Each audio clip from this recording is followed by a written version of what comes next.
Phil, that was Rachel Zinman, yoga teacher, and her focus on working with diabetics. It was fascinating. Obviously, she's tremendously enthusiastic about what she does and has quite a depth of knowledge about yoga, Ayurveda, and combining the two for maximizing one's health. I found it very interesting. Yeah, I do too, and I'm glad we thought of having her on. I must confess, at first I thought maybe it's too narrow a focus to have somebody on to talk about diabetes, but we managed, thanks to her, to broaden the spectrum. And I think people will have learned a lot about Ayurveda and its links to Hatha Yoga and what the possibilities are by having an integral approach to these to something as specific as diabetes. Right, and I think one of the things that came out about Ayurveda and yoga was unlike some Western treatments where it's one size fits all. It goes by body type. What prakriti, I think, is the term they use in Ayurveda to describe one's body types and uniqueness, and to treat accordingly. That how they might treat me might be very differently than what they would prescribe in terms of yoga postures or diet through Ayurveda for somebody else. So I think she was very, very knowledgeable about that. Tell us a little bit more about the lineage, Phil, she's associated with. You seem to know about that. No, I don't actually know that much. I knew something. She had mentioned in her bio a link to Swami Dayananda, who was who passed away a few years ago, and or even less, who was a giant in modern Advaita Vedanta thinking and the propagation of those teachings in India and in the West. And but she had mentioned a tradition of teaching she called Isha Yoga that I'm not that familiar with, but I have heard the name Alan Finger, with whom she studied. He's a very well known yoga teacher and trainer of teachers. But I don't know, too much about the history. Right. The other thing she brought out in the interview that I want to reemphasize in our discussion here is the difference between type 1 and type 2 diabetes. Type 2 diabetes, which is about what 90% of diabetics in America have, and probably worldwide, is usually treatable by changes in lifestyle and diet. Type 1 diabetes, which she has, it used to be called childhood diabetes. They no longer call it that anymore because it's not just children that get it. The pancreas stops producing insulin, and in addition to whatever lifestyle changes or dietary changes you might make, which are important, it's absolutely essential that you take insulin. And and often people with type 1 manage their diabetes better than people with type 2, because when you have type 1, you have to. You don't have a choice. And with type 2, sometimes people will not be as committed to making changes as somebody that would have type 1. So that was fascinating.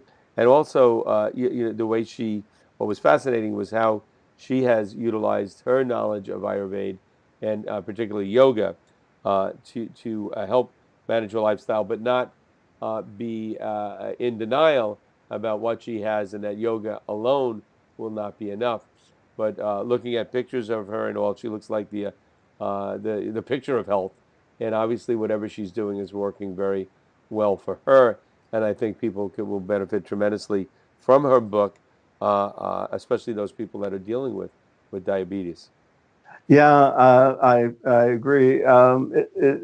There, she mentioned this. There is a tendency in the culture of yoga and holistic health to um, forget that the Western medicine, for all of its flaws and side effects and abuses, can be very effective and indispensable in Mm-hmm. certain instances, and people do all they can to avoid it, sometimes at their peril.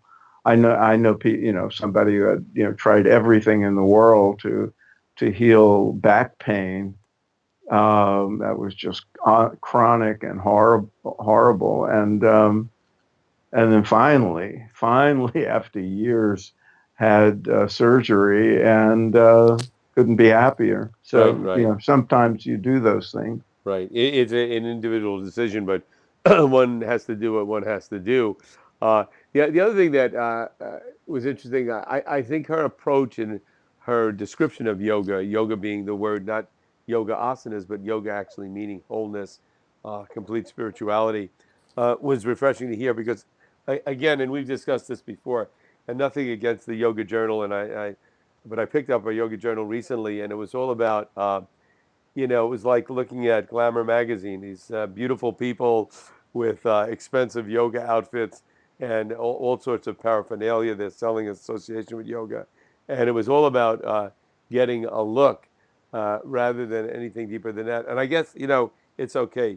People can start from whatever point. If that's all they want to do, that's Yeah. wonderful. But I do think if somebody seriously practices yoga, they will, even if nobody else tells them this, realize that it's leading to something deeper, an internal experience that transcends, the material world, that transcends looks and outfits and everything else that they're selling in these magazines. Well, there's we live in America, the home of marketing and branding and the big sell, Consumption, and yeah, people think you have to do things to get people in the door, and you get people in the door of yoga sometimes by promoting its benefits to health and appearance, and or sometimes it's even just a fashionable thing. right. But it gets people in the door. Look, I'm now doing the biography of Yogananda, and he was a, a great guru, and people associated him with the highest teachings of the Vedic tradition, and being one of the outstanding uh, proponents who brought it to the West. Well, if you look at his work, especially in the early days when he was becoming more and more popular, giving public talks and uh, writing essays for their magazine, you see a lot of topics focused on practical benefits Hmm. of meditation and yoga, like Right, have improve your work and be more successful and have a better marriage and better health and all that stuff, because that's what attracts people's right, attention. And if you say raise your consciousness, be one with the universe, you'll get fewer right, people. right, But once you get somebody to have better health, or in Rachel's case, some help with their diabetes, well, then they see there's something powerful going on, and they'll want to know what more there is to it. right. That's a very common thing. Right, and I think she explained the wholeness of yoga right from the beginning, which I think is a good thing. But like you said, you and I both taught meditation. We taught TM, and sometimes and you wanted people to get into higher states of consciousness from doing meditation. But sometimes people would simply start because they had trouble sleeping, or they had a headache, or Right. whatever reason which we might consider to be superficial. Uh, it got them started, and I have seen many people like that then look at it in a much deeper way and go for a higher state of consciousness or whatever it was. And I guess on the other hand, if somebody wants to do meditation or yoga and all they want to do is have a little bit more relaxation every day or even look better, more power to them. It's their choice, and they Right. could do that. And if they get that out of it and nothing else, good for them. It's not for me to judge. I So agree, and I often say, because I sometimes speak to people who are in yoga teacher training programs and all that, and I always want to encourage future yoga teachers because it's such a popular profession or avocation these days to never lose sight of the fullness of what yoga is, even while they're giving people what they need at the moment. Um, and but I always have to remember, just what you said. People, their point of entry is where they are, and the skill of teaching is to speak to the level of the student. You can't expect, you don't want to turn people away because they're only interested in, looking better in a bathing suit this summer. One of the great things about the whole yogic tradition is it's many things to many people. It's versatile. It has benefits ranging from the superficial to the highest attainments of consciousness. Right, So right. And if I'm honest with our listeners, I must say, when I first began the practice of meditation decades ago, my thought was enlightenment and all. Now I don't think about that stuff so much anymore. I think, hey, it's a great way, it's a great tool to have to relax once or twice a day, and so I've lowered my expectations, but still enjoying it very much. But well, that's but the truth. Yeah, but the higher expectation is there and built sure. into whatever you do. But I know what you mean. It's like I sit down to meditate every day. I don't say now I am taking another step toward the highest state Right, of consciousness. No, I say, oh boy, this feels good. right, Oh, I need this right. today. This is deep rest. This is relaxing. And so, we're all human beings who just, want more pleasure and less pain.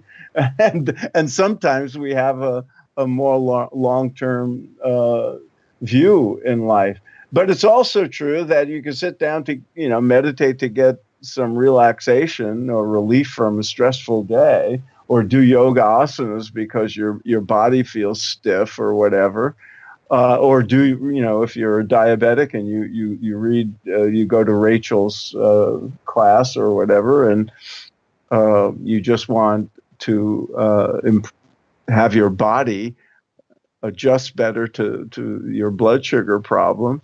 You can do those things, and while you're doing them, you suddenly have a transcendent experience or anything resembling that. So you say, Right, what was that? I thought right, I'm doing yoga because it feels good and because I want to be healthier. But